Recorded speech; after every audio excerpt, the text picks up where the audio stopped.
안녕하세요. 대기업 시청자 그리고 넥스테일 주주 여러분들. 저는 넥스테일과 관련돼서 여러분들이 투자하시면서 알아야 되는 중요한 이슈들 하나하나 알려드리는 멘토 이진욱입니다. 자, 우리 넥스틸 오일, 가스, 에너지 개발을 위한 이런 유정용 강관과 송유관을 제조를 해서 전 세계적으로 수출을 판매하고 있는 회사입니다. 이 최근에는 동해 석유 시추, 대한고래 프로젝트 관련주로 엮이게 되면서 주가의 변동성을 키워냈었는데요. 현재 주가는 사실 어느 정도 상승폭을 반납을 한 채 좀 하락의 조정의 구간에 놓여 있습니다. 하지만 저는 이 종목 석유가 발견된다고 하면 본격적인 수혜가 될 수 있는 기업이다라고 또 생각을 하는 만큼 오늘 여러분들과 함께 나눠볼 내용은 향후에 우리가 알고 있어야 되는 이 대왕고래 프로젝트 관련된 일정들 무엇이 있는지 제가 오늘 영상을 통해서 하나하나 알려드리는 시간 가져보도록 하겠습니다.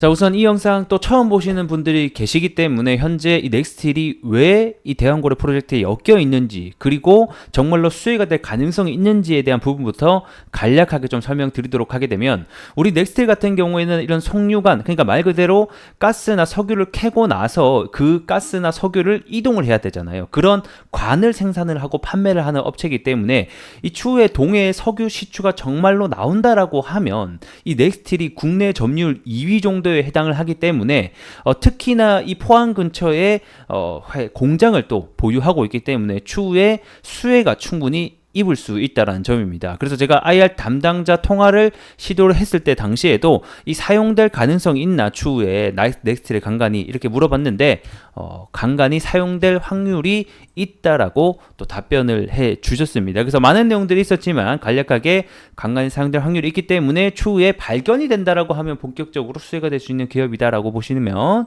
좋을 것 같네요. 자, 일정 먼저 보기 전에 오늘 또 대왕고래 관련된 이슈가 하나 있어서 함께 보도록 하겠습니다. 자, 대왕고래 탐사 시추 준비가 순항 중에 있다. 싱가포르 기업과 이 보급선 계약 체결 소식이 들려왔습니다.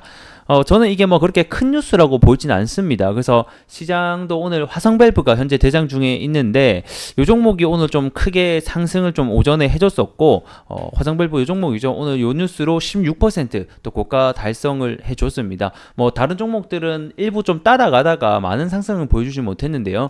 뉴스 자체가 사실 그렇게 큰 뉴스는 아니다라고 보고 있습니다. 그냥 보급선이란 건 말 그대로 물자나 사람을 이제 옮길 때 사용하는 배다라고 보시면 좋을 것 같고, 이제 탐사 시추 준비가 그냥 잘 진행되고 있다, 뭐 요 정도의 뉴스인 것 같아요. 하지만 요 뉴스에도 화성밸브가 조금 움직이는 모습을 보니까 여전히 이 대왕고래 관련해서는 사람들의 관심도가 존재한다, 시장에서 반응을 한다라는 거 정도만 알고 계시면 좋을 것 같고, 그럼 앞으로 남아있는 일정과 파급력 있는 뉴스들이 나오게 되면 한층 더 주가의 변동성을 키워낼 수 있겠구나, 이 정도로만 좀 보시면 될 것 같습니다. 아직 죽은 재료가 아니다, 이렇게 보시면 될 것 같고, 그럼 이제 향후 남아있는 재료들 하나씩 보도록 하겠습니다. 자, 우선 8월 말에 이 동해가스전 투자 관련된 주간사 입찰을 시작을 하게 됩니다. 일단 8월 말이다라고 뉴스 얘기 나오게 됐는데 8월 말이면 사실 당장 다음 주가 끝이거든요. 그렇기 때문에 다음 주에 이 주간사 입찰을 시작하는지 여부를 좀 보시면 될 것 같고, 주간사 입찰이 또 시작된다라는 소식이 들려오면 이 관련주들의 또 상승 랠리가 조금씩 이어질 수 있다라는 점 알고 계시면 좋을 것 같습니다. 자, 그리고 제가 남아있는 일정을 이렇게 좀 정리를 해서 가지고 와봤습니다. 우선 9월 달에 산업부 장관 2차 전략회의 일정이 또 하나가 있습니다. 자, 앞전 6월 달에 이게 1차 전략회의가 있었죠. 이때 이제 관련주들이 크게 또 상승이 나왔었는데, 그때 당시에 이제 포스코 인터내셔널 그리고 GS에너지, 국내에 또 SK ENS가 참가하게 되면서 이 관련주들의 상승이 나왔다라고 보시면 좋을 것 같고, 그럼 요게 일단 2차 전략회의 일정, 요게 약간 좀 중요하겠다. 그리고 이제 9월에서 10월달 사이에 이 해외 투자자들의 참여 의향 접수가 또 시작이 됩니다. 현재는 뭐 여러 가지 회사들이 있죠. 뭐 엑스모빌이라든가 뭐 등등등 뭐 관심을 보이고 있는 기업들이 있는데, 얘네들의 참여 의향 접수가 본격적으로 시작이 되면 또 관련주들의 랠리가 나올 수 있다. 그러면서 이제 어떤 기업들이 참여를 할 건지 윤곽이 나오게 되겠죠. 자, 그리고 중요한 또 10월 달에 우선 협상자 대상자 선정이 남아 있게 되겠고, 요게 이제 또 선정 발표가 나게 되면 관련주들의 상승 랠리가 이어질 수 있다.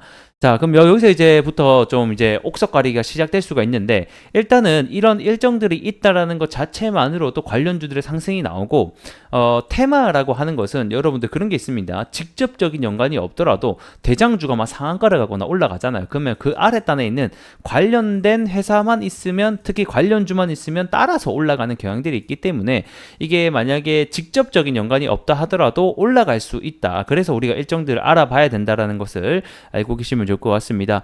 자, 그리고 이제 11월, 12월 달에는 탐사정 시추 착수가 본격적으로 또 시작이 되는 달이기도 하다라는 점, 그리고 3월 달에 시추 결과 발표가 예정되어 있습니다. 자, 결과 발표 그리고 시추가 착수되는 시점부터 다시 한번 더 크게 부각을 받을 수 있다라고 본격적으로 시작이 될 것 같은데, 요게 이제 제 생각으로는 밑에 아래 가스와 석유가 있을 것 같아요. 근데 중요한 건 뭐냐, 사업성이 있냐, 요게 중요한 거거든요. 지금까지 동해에 이 가스를 발견을 해가지고 뭐 몇 년간 켰던 기록도 있고, 뭐 이게 이제 돈이 많이 안 돼서 그렇지, 그럼 이게 본격적으로 있고 사업성이 있다라고 판단이 되면 그때부터 이 본격적으로 여기에 사업을 참여를 했던, 그리고 그 향후에 수혜가 될 수 있는 기업들이 상승 랠리가 나올 수 있기 때문에 이 결과 발표까지는 일단 기대감이다라고 보시면 될 것 같고, 본격적으로 가스와 석유가 발견되는 시점부터는 밸류의 관점으로 또 보시는 것도 좋겠다, 이렇게 좀 설명을 드릴 수 있도록 하겠습니다. 차트로 들어와서 포인트들 좀 잡아보도록 할게요. 자, 최근까지만 해도 사실 요렇게 하락하기 전까지만 해도 그래도 요 지지선을 좀 잘 지켜주고 있었습니다. 근데 요 하락 같은 경우에는 사실 이 넥스트힐의 개별적인 악재라기보단 요날 뭐가 있었습니까? 지수의 폭락이 있었다. 미국의 경기 침체 발우로 인해서 코스닥이 13%가 밀리는 상황이었기 때문에 사실 개별 종목은 한 20%가 밀리는 날이었다고 보시면 될 것 같고, 우리 넥스틸 역시 안타깝게도 같이 좀 함께 밀렸습니다. 하지만 이런 넥스틸의 개별적인 악재가 아닌 지수 하락은 다시 회복을 하게 되어 있기 때문에 최근에는 다시 한 번 더 이 지지선이 저항선으로 바뀌기 때문에 이쪽 매물대 구간에서의 저항을 현재는 좀 받고 있다라고 보시면 될 것 같습니다.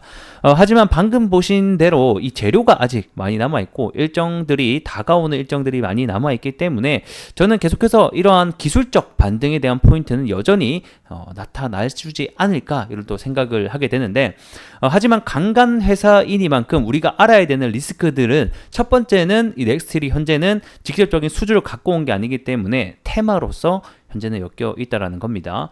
테마라고 엮여 있다라고 하는 것은 이슈가 볼 때는 주가가 올라가지만 이슈가 꺼질 때는 또 주가가 하락을 하는 패턴들이 전형적인 테마주의 특성이기 때문에 이런 점들 알고 계시면 좋을 것 같고, 그럼 본격적으로 넥스틸이 강간 회사가 주목을 받는 시점은 제가 봤을 때는 이 석유가 발견되는 시점부터 이 밸류업이 되면서 이 넥스틸의 주가가 새로운 큰 파동을 낼 수 있는 중요한 계기가 되지 않을까, 이런 생각을 하게 됩니다. 그래서 내년 3월까지 향후 일정이 많이 남아있기 때문에 주가에 대한 변동성은 계속 일어날 수 있으나 그만큼 좀 더디게 올라갈 수 있다. 여기 이제 주봉 모양으로 보게 되면 1차적으로 여기 매물대가 한 차례 쌓이고 내려갔다가 여기서 거래대금을 터뜨리면서 한 차례 여기 매물을 받았단 말이에요. 그리고 나서 보통 일반적으로 다시 간다라고 하면 소화하는 어떤 느낌, 그러니까 다시 한 번 더 평단가를 낮추고 여기서 횡보를 하다가 이런 식으로 올라가는 요 추세선을 좀 따라가는 요런 느낌으로 보시면 됩니다. 그래서 요 아래단의 추세선은 이렇게 행보하면서 다시 한 번 더 치고 가서 이렇게 한 번, 두 번, 세 번 여기 매물을 받고 이런 식의 어떤 급등의 패턴도 나올 수 있다. 요거는 그냥 뭐 하나의 시나리오다라고 보시면 좋을 것 같습니다. 그래서 지금은 이제 저는 이제 추세에 대한 매매 전략을 많이 보는데, 요 하단 추세선 있죠, 요거만 좀 안 깨고 간다라고 하면 여전히 추세는 살아있다라고 보시면 될 것 같고, 근데 이제 올해 9월 달에 여러분들 뭐가 있습니까? FOMC 때 금리 인하가 한 차례 있단 말이죠. 요때 우리가 좀 유의를 해야 되는 게 있는데, 그거는 다른 의미 아니라 첫 금리가 인하되는 시점이 보통 지수 하락이 많이 또 떨어지기 때문에 그때 지수 폭락만 같이 좀 겹치지 않는다라고 하는 선, 그리고 이 지지선만 좀 잘 지켜준다라고 하면 여전히 추세는 좀 살아있다라고 저는 보고 있습니다. 자, 오늘 영상 여기서 좀 마무리 해볼 수 있도록 하겠고, 저 또 다음 시간에 좋은 내용으로 인사드리도록 할게요.